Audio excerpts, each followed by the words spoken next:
Hi there. I wanted to talk in this video about two of the important concepts behind finding more about the meaning of our existence, which are our materiality, by which I mean that we're made up of what appears to be solid matter, and about ideality, or the importance of our consciousness on the meaning of our existence. So these are two quite different ideas, but they're also quite interrelated, I think. So I talked in the first section about why it's important to think of existence in terms of who we are as human beings. And one of the very important things, I think, in reaching a better understanding of who we are as human beings and the meaning of our existence is this idea that we are beings in space and time. So we have a materiality, we have a physical body, and we exist in what appears to us to be a linear flow of time. It may turn out to be that there are ways of being that don't have materiality to them, or that don't necessarily adhere to the linear flow of time that we do. I'm going to leave that open. That is also not really relevant to a better understanding of our existence. So if we think about this from a big picture, we can look back with the help of telescopes and piecing together the evidence that we have, and we can see back in time to the very early beginnings of the solar system and the universe, in fact, where current laws of physics that we have around us today didn't really prevail. Things were just this big glob of energy, and then gradually the big glob of energy differentiated out into smaller globs of energy that then started to cool down and congeal into dust, and into the dust congealed and combined into swirling galaxies and solar systems and planets and stars. And what all of that tells us is that time, as it flows, and as it flows for us, has a certain regularity to the things that happen within it, by which I mean the kinds of things that we see around us in the universe are there because they have lasted, because they are persistent.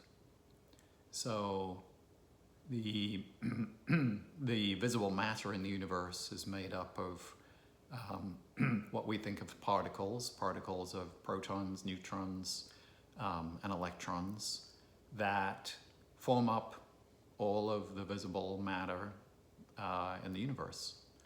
Now, there's evidence that there's other kinds of energy, other kinds of matter out there, but what's relevant to us is that we're made up of protons, neutrons, and electrons too.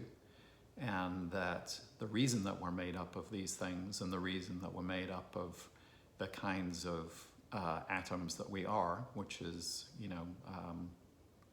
carbon and nitrogen and hydrogen, is that those were the things that persisted in the universe as it began to cool down. So when we think about this, we start to think about a pattern to the material aspect of the universe, to the matter in the universe that happens over time. And while time is not an absolute, it is for us pretty much an absolute. We are subject to a flow of time on the Earth that varies slightly depending on your altitude and whether you're an astronaut or not. But pretty much time flows the same for all of us. And we are physical bodies that exist within that time. So we're part of this trajectory of the universe, this cooling and congealing and separating or forming of atoms and molecules into a distribution. So, there are elements on the Earth like uranium that is rare, and it's rare because it's an unstable element and tends not to last very much. There are elements on the Earth that are abundant, like carbon, because carbon is stable.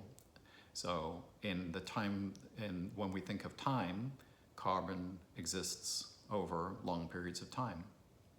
So our materiality as human beings is determined to a large degree by the way that time and matter exist over time. And what I mean by that is that things that tend to persist tend to be more abundant in the universe. So when we think about our existence and the meaning of our existence, we have to think of ourselves as physical bodies in the flow of time, because that's the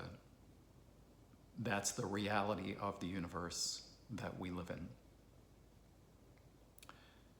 The other thing that I wanted to talk about is something that is more related to the big picture of the general thesis that I've come up with, which is that the world of our existence is, for human beings, governed in its meaning by ideas, by thoughts. So we can understand our existence because we are intelligent thinking creatures. And we can see things like the trajectory of the universe and the flow of time and the congealing of energy into matter and the congealing of matter into galaxies and solar systems, because we're able to conceptualize it. And when we think about the meaning of our existence, it's important to realize that we are both reflecting on our existence in the physical universe or the perceived physical universe. And we're also projecting from those ideas in our own minds to discern those patterns, to understand where we fit and what's important to our lives. So these are things that are going to be central to other sections of this thesis that I'm going to be talking about.